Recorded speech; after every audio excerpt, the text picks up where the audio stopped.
Welcome to the Shock Your Potential podcast with your host, Michael Sherlock. We all have potential, but sometimes we need inspiration to get us to our peak performance.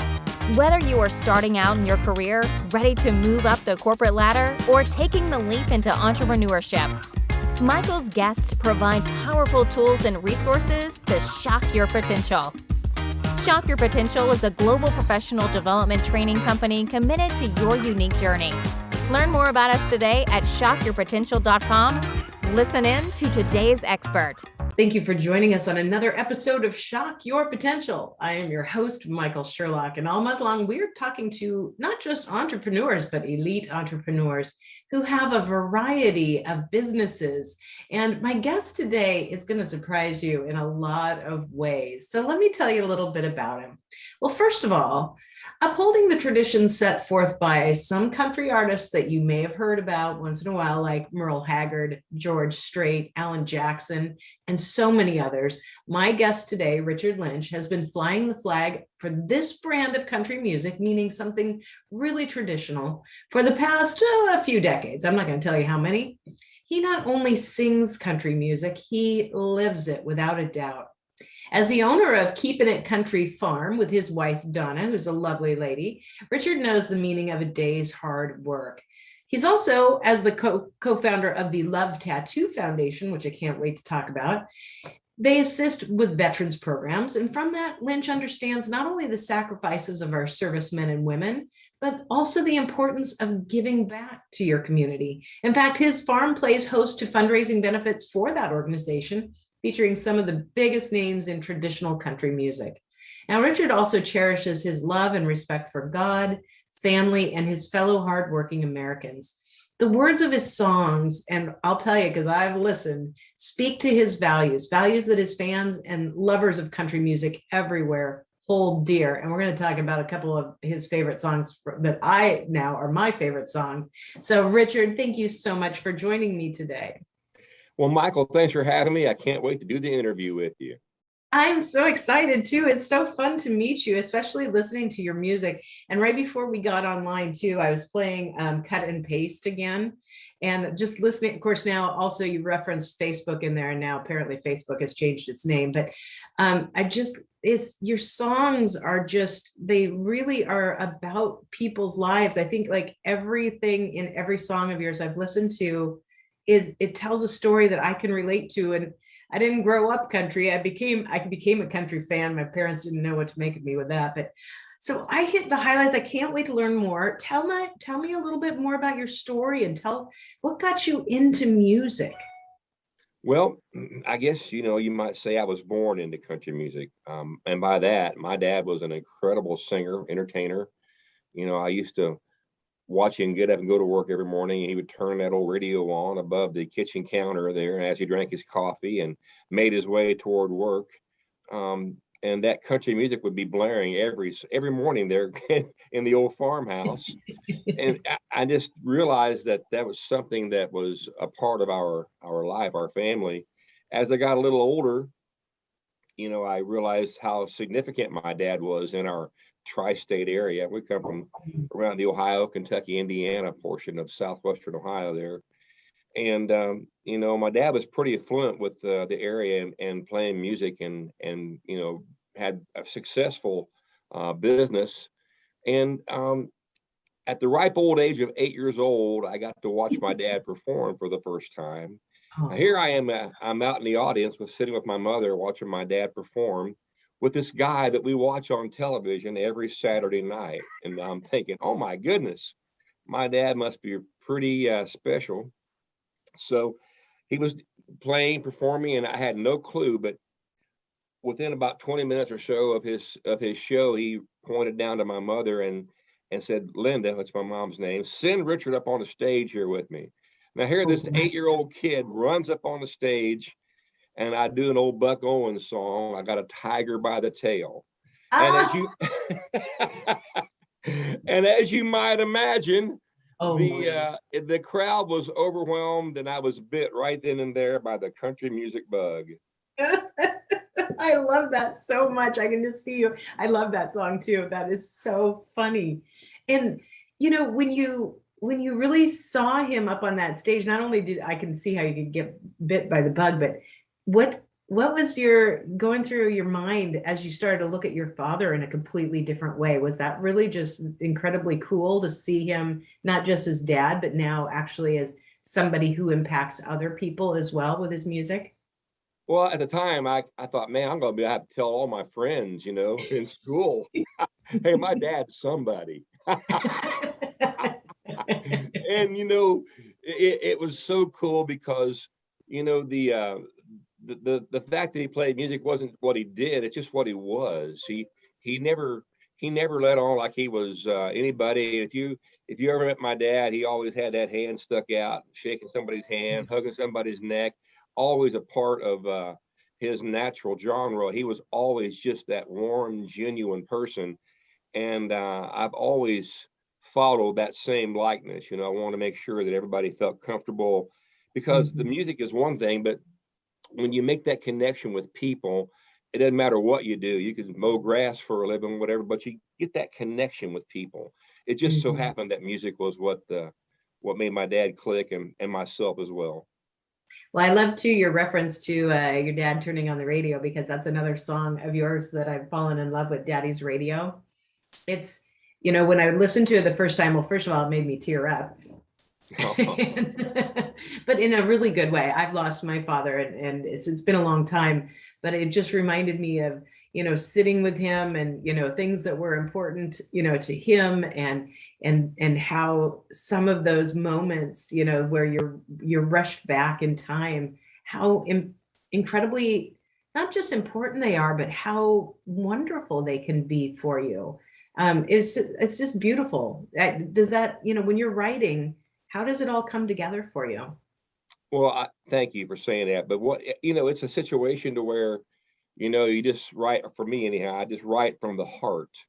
And that just goes to show you that, country music can be relevant for all forms of life, because even though I'm saying about my dad, everybody has a memory of their dad. And, growing up in whether it was the 60s or 70s or what have you, if you grew up then, and ultimately your dad had a pretty good shot of having a radio on, and that radio brought back a memory for me and you, and basically everybody who hears it makes a similar connection with him. Someone told me recently that they had listened to one of my songs, and it was just an old country tear-jerking song that I was singing from the heart, and she said to me, Richard, I heard that song, and it's almost as if you wrote that song for me. And I thought for a second, and I thought, this is really cool. What a statement. I think I'm reaching people now. If I wrote it from the heart and it connects with that person, obviously the music has connected with that person, and I have fulfilled what I need to be doing.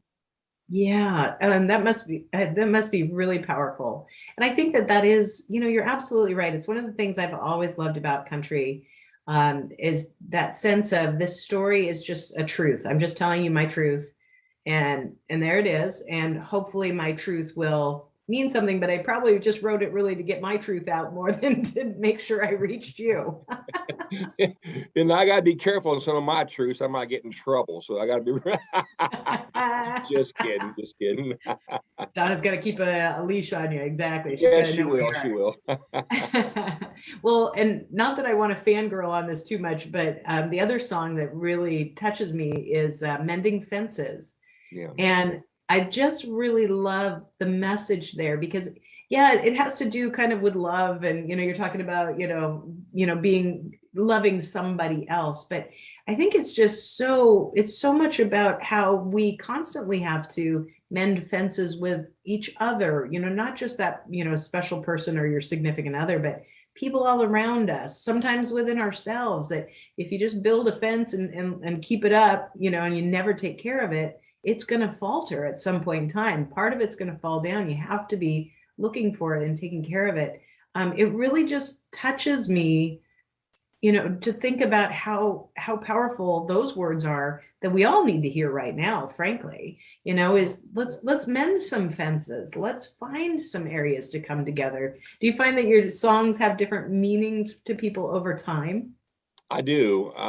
And sometimes I'll write a song with a a thought or a direction in mind, and someone will come to me with a completely different take on how I wrote it, but it fits their life completely.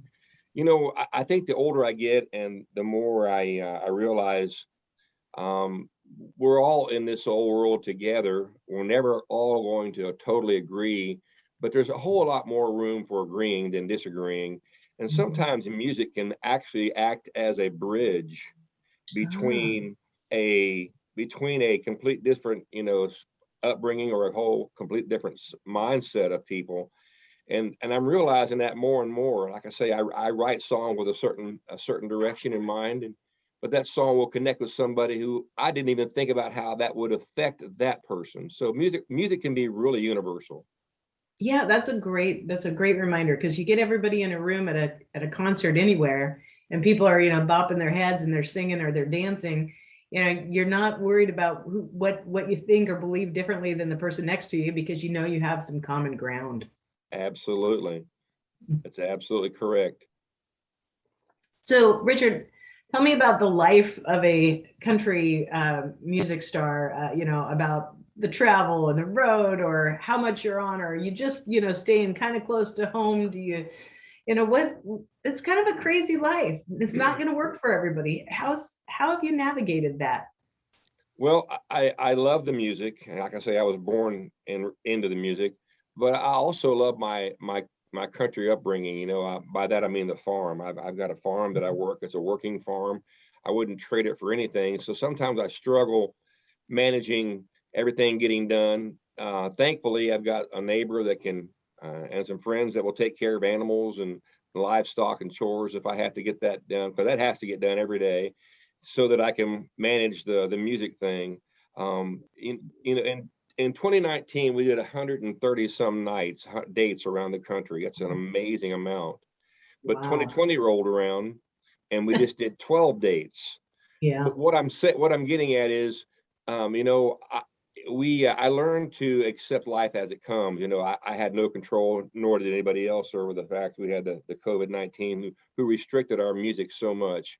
But after about 3 months of not really playing like I wanted to, I realized how much I missed that music, and how much I missed the camaraderie with people that would I'd be playing somewhere and someone would send me a message, hey, we saw we were going to be playing, pick a place, and we knew you were going to be here. So we took a vacation date so that we could be here and see you. And when I didn't hear those stories anymore, it's like, man, I really miss this music thing. But on the other hand, it gave me an opportunity to, really dive in and write some good music. It gave me an opportunity to, think about how really life is. Life is really good to me. But a lot of times I realize that you make your life, you make your own decisions in life, and hopefully you make the right decision. There'll be a day when I won't be able to work on the farm. It takes a lot of work, and there'll be a day where I'm not going to be able to get out and tour and travel, because that takes a lot of work. It's a different kind of work. But I'm just thankful that I'm fortunate enough to be in a situation where I can do what I want, make a living with what I want, with what I want to do, and share it all with my better half, Miss Donna, because she keeps me grounded and keeps me in line. I love it so much. Excellent. And we are talking all things country music, country traveling, all those elements, and your working farm. So a little bit more country. And I know I'm going to ask you in a minute a little bit more about your entrepreneurial journey, but I want to ask you to talk a little bit about your foundation and really why you started Love Tattoo Foundation, what it means, what it's accomplished for you. I know that giving back is really, really important, but it's always interesting to me to find out what people choose to put not just their passion behind, but their time, their energy, and their money. So tell us a little bit about this. Well, the Love Tattoo Foundation was started by me and my wife, and we both have a huge appreciation and admiration for our men and women who have served our country. And I was sent a poem from a gentleman. He really liked my music, and he said, Richard, I know you love and share, a connection with our military. I wrote this poem. I wondered if you would consider listening to it and maybe put some music to it and give it some different thought. I said, well, sure. So he sent me this poem called Love Tattoo Foundation, and I was blown away. I'm sorry, it was called Love Tattoo. The song Love was, Tattoo, right? the poem was, and I was absolutely blown away. And I sit down and I grab my guitar and I fumble with a melody, and I just kept it plain and simple. And I just put some music to what he had sent me in lyrics. And then another friend of mine I played it for, we wrote a chorus for it to come up with a fulfillment song. Ultimately, we came up with the song, and we wanted it to be special because we know how special our American guys and gals are who serve our country. So we decided to record the song and give it some life, and decided right then and there, if there was a nickel or $1 million to be made off of this particular song, we're going to give it all to a foundation. And we found this place in northern Michigan called the Whirlwind Lodge, or they kind of found us. Mm-hmm. It's a 1,200-acre facility, and it's dedicated from World War II vets all the way to today. And any and all personnel who served our country, if they strive with some mental problems or psychological problems, because too many of our veterans are committing suicide daily. So we want to make awareness of this, and we want to make awareness that our veterans, there is a place for these folks to get away and get some R&R and kind of rethink their life for a week or 2 weeks. But the Whirlwind Lodge is exactly that place, and we want to make all the awareness we can for our guys and gals who serve our country, to where there is help and there is a different alternative. And like I say, we just want to be a small part of helping our vets. Oh, I love that so much. And you're absolutely right. In fact, every November, well, this is the second year in a row now, we are dedicating the entire month of November for our podcast to veterans. And so we're learning, we've learned more about their stories and their service and what they learned from that time and what they've taken with them.